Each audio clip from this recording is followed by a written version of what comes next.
Hi friends, welcome back to my channel. So మనం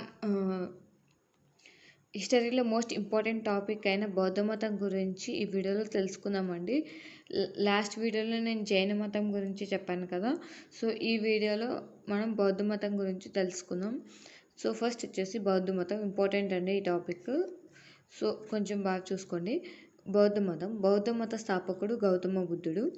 ఇతడు క్రీస్తుపూర్వం 563లో లుంబిని వనం ఇప్పటి నేపాల్లో ఉందండి. ఇది కూడా అడగడానికి ఛాన్స్ ఉంది మనకి. లుంబిని వనం ఇప్పటి నేపాల్లో జన్మించాడు.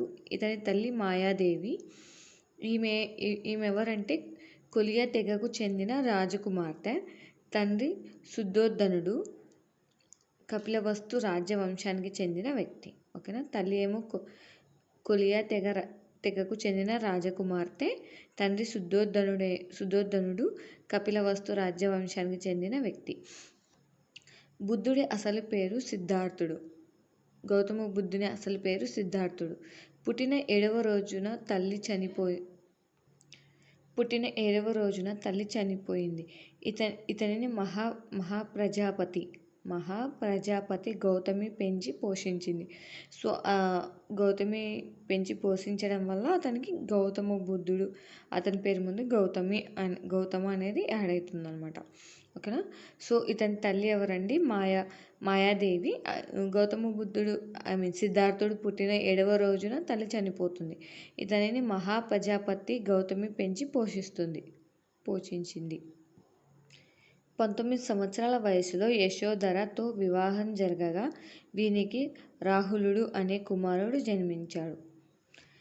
ఒకరోజు కపిలవస్తు పురవీధుల్లో యాదృచ్ఛికంగా అంటే అన్ఎక్స్పెక్టెడ్గా కపిలవస్తు రాజ్యానికి చెందిన అతను కదా, సిద్ధార్థుని తండ్రి శుద్ధోధనుడు కపిలవస్తు రాజవంశానికి చెందిన వ్యక్తి కదా.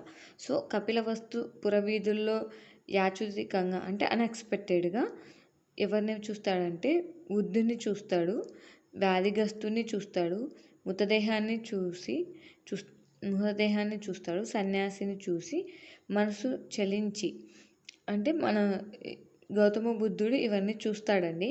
బుద్ధుణ్ణి, వ్యాధిగ్రస్తుని, మృతదేహాన్ని, సన్యాసిని చూసి మనసు అనేది చలించి 29వ ఏట అంటే అతనికి పెళ్ళైన 10 ఏళ్ళ తర్వాత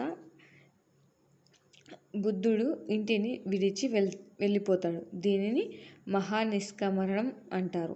సో ఇది ఇంపార్టెంట్ అని. ఇంటిని విడిచి వెళ్తాడు, దీనినే మహాభినిష్క్రమణం అంటారు. గయా వద్ద అశ్వత్థామ వృక్షం కింద 6 సంవత్సరాల 40 రోజులు ధ్యానం చేశాక 35 సంవత్సరాలకు సిద్ధునికి జ్ఞానోదయం అయ్యింది. దీనిని సంబోధిని అంటారు. ఓకేనా. ఈ పేర్లు అనేది కొంచెం ఇంపార్టెంట్ అండి. సో సిద్ధునికి జ్ఞానం అయ్యింది, దీనిని సంబోధిని అంటారు. అతని ఇంటిని విడిచి వెళ్తాడు, దీనిని మహానిష్క్రమణం అంటారు. ఓకే. గౌతమ బుద్ధుడు సంబోధిని అంటారు. గౌతముడు బుద్ధుడయ్యాడు. ఓకే. బుద్ధుడు ప్రథమంగా వారణాసి సమీపంలో సర్నాథ్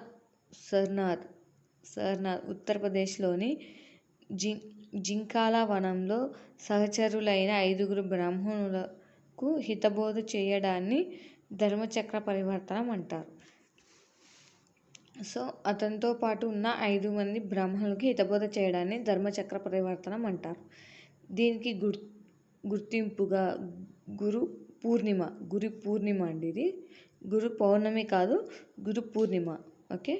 సో నేను కూడా ఛాన్సార్లు కన్ఫ్యూజ్ అయ్యాను, గురు పౌర్ణమి అనుకొని కాదు, గురు పూర్ణిమ పండుగను జరుపుకుంటారు. గురు పూర్ణిమ పండుగ ఎందుకు జరుపుకుంటారంటే ధర్మచక్ర పరివర్తన. అసలు ధర్మచక్ర పరివర్తనం అంటే ఏంటి? 5 బ్రాహ్మణులకు హితబోధ చేయడాన్ని ధర్మచక్ర పరివర్తనం అంటారు. దీనికి గుర్తింపు గురు పూర్ణిమ పండుగను జరుపుకుంటారు. గౌతమ బుద్ధుడు ప్రతిమ సముత్పాదన సిద్ధాంతాన్ని ప్రతిపాదించాడు.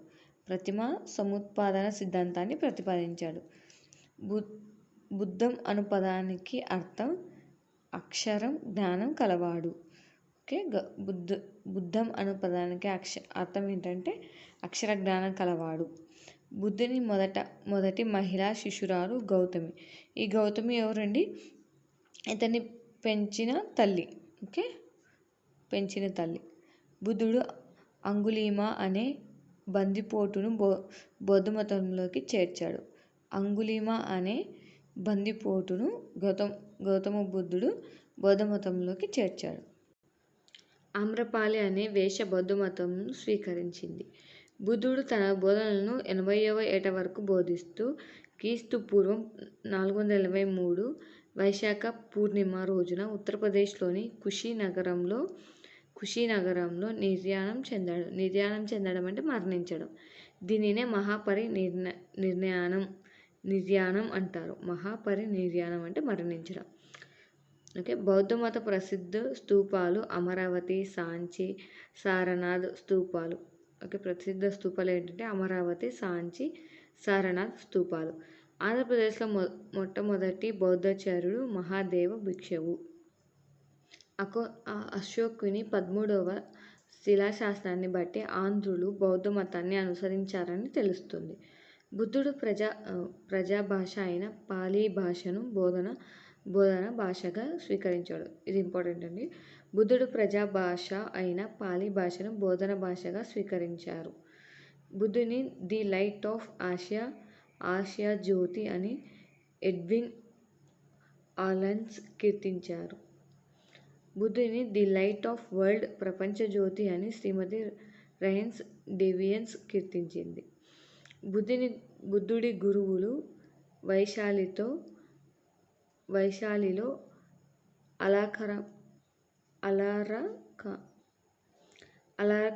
అలారకలమ రాజ గృహంలో రామపుత్ర. బుద్ధుని ప్రియ శిష్యుడు ఆనందుడు. బుద్ధుడి శాక్య కొలియా రాజ్యాల మధ్య నదీ జలాల వివాదాన్ని పరిష్కరించాడు.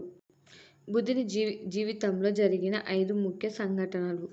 పద్మం, బుద్ధుని జననం. పద్మం అంటే జననం అండి.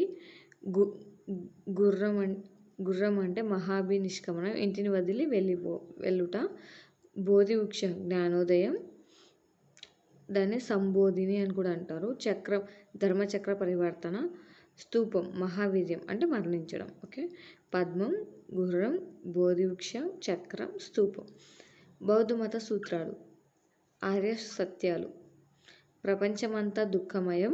దుఃఖానికి కారణం కోరికలు. దుఃఖానికి కారణమైన కోరికలను జయించాలి. కోరికలను అణుచుకోవడానికి అష్టాంగ మార్గం అవసరం.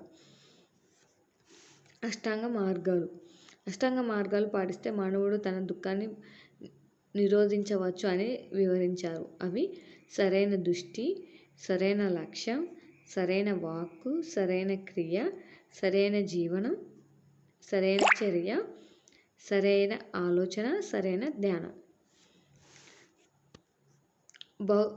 బౌద్ధ సాహిత్యం. బౌద్ధ మత పవిత్ర గ్రంథాలను త్రిపీఠికములు అంటారు. వీటిని పాలీ భాషలో రచించారు. త్రిపీఠికాలు 3. అవి వినయపీఠిక, క్రమశిక్షణ నియమావళి. సుత్తపీఠిక, బుద్ధుని బోధనలు. అభిధమ్మ పీఠిక, బుద్ధుని తత్వం. 500 జాతక కథలు. ఓకే, 500 జాతక కథలు ఉన్నాయి ఇందులో బుద్ధుని తత్వంలో. జాతక కథలు బుద్ధుని పునర్జన్మలకు సంబంధించిన కథలు. బౌద్ధ సంఘ సమావేశాలు. బౌద్ధ మత మొదటి సమావేశం అజాతశత్రువు రాజు కాలంలో క్రీస్తు పూర్వం 443 రాజగృహంలో జరిగింది. అంటే బుద్ధుని మరణించడానికి ముందు. దీనికి అధ్యక్షుడు కాశ్యప. ఈ సమావేశంలో సుత్త వినయ పీఠికలను సంకలనం చేశారు. బౌద్ధమత 2వ సమావేశం కాలాశోకుడు రాజకాలంలో క్రీస్తు పూర్వం 343లో వైశాలిలో జరిగింది. దీనికి అధ్యక్షుడు సబకామి. ఈ సమావేశంలో థేరవాద మార్పు కోరనివారు, మహాసాంఘికులు మార్పు కోరేవారుగా విడిపోయారు. అంటే రెండు రకాలుగా డివైడ్ అయిపోయారు. బౌద్ధమత 3వ సమావేశం అశోకుని కాలంలో క్రీస్తు పూర్వం 250లో పాటలీపుత్రంలో జరిగింది. దీనికి అధ్యక్షుడు మొగలిపుత్తసి. పుత్తతిస్స. ఈ సమావేశంలో అభిధమ పీఠికను సంకలనం బౌద్ధ మత 4వ సమావేశం కనిష్కుని కాలంలో క్రీస్తు శకం 100లో కాశ్మీర్కు సమీపాన కుందలవనంలో జరిగింది. దీనికి అధ్యక్షుడు వసుమిత్ర. బౌద్ధమతం మహాయానం, హీనయానంగా విడిపోయింది. బౌద్ధమతం అనేది రెండుగా డివైడ్ అయిందండి. ఒకటి మహాయానం, ఇంకోటి హీనయానంగా విడిపోయింది. బౌద్ధ మత కట్టడాలలో స్తూపాలు, విహారాలు, చైత్యాలు, ఆరామాలు ముఖ్యమైనవి. ఉత్తర భారతదేశంలో అతి ప్రాచీన బౌద్ధ స్తూపం పిప్రవాహ ఉత్తరప్రదేశ్లో ఉంది. దక్షిణ భారతదేశంలో అతి ప్రాచీనమైన బౌద్ధ స్తూపం భట్టిప్రోలు గుంటూరు డిస్టిక్లో ఉంది. భారతదేశంలో అతిపెద్ద బౌద్ధ స్తూపం సాంచి మధ్యప్రదేశ్లో ఉంది. ఇది ఇంపార్టెంట్ అండి. భారతదేశంలో అతిపెద్ద బౌద్ధ స్తూపం ఎక్కడుంది? సాంచి మధ్యప్రదేశ్. ప్రపంచంలో అతిపెద్ద బౌద్ధ స్తూపం బోరోబుదూరు జావా ద్వీపం ఇండోనేషియాలో ఉంది. ఓకేనా? సో ఇదేనండి ఇంపార్టెంట్ బుద్ధుని గురించి ఇంపార్టెంట్ టాపిక్స్, మోస్ట్ ఇంపార్టెంట్ కూడా నేను మీకు రిపీట్ చేశాను కదా. సో ఇదేనండి బౌద్ధ మతం గురించి బుద్ధుడు. ఓకేనా? సో ఈ వీడియో మీకు నచ్చినట్లయితే లైక్ చేయండి. ఎవరికైనా యూజ్ అవుతుంది అనుకుంటే షేర్ చేయండి. ఓకేనా? మీకు ఇంకేమైనా వీడియోస్ కావాలన్నా ఆర్ ఇంకేమైనా డౌట్స్ ఉన్నా కామెంట్ చేయండి, నేను రిప్లై ఇవ్వడానికి ట్రై చేస్తాను. ఓకేనా? ఈ వీడియో మీకు నచ్చినట్లయితే లైక్ చేయండి, మన ఛానల్ సబ్స్క్రైబ్ చేసుకోండి. Thank you for watching. అందరికీ ఆల్ ద బెస్ట్.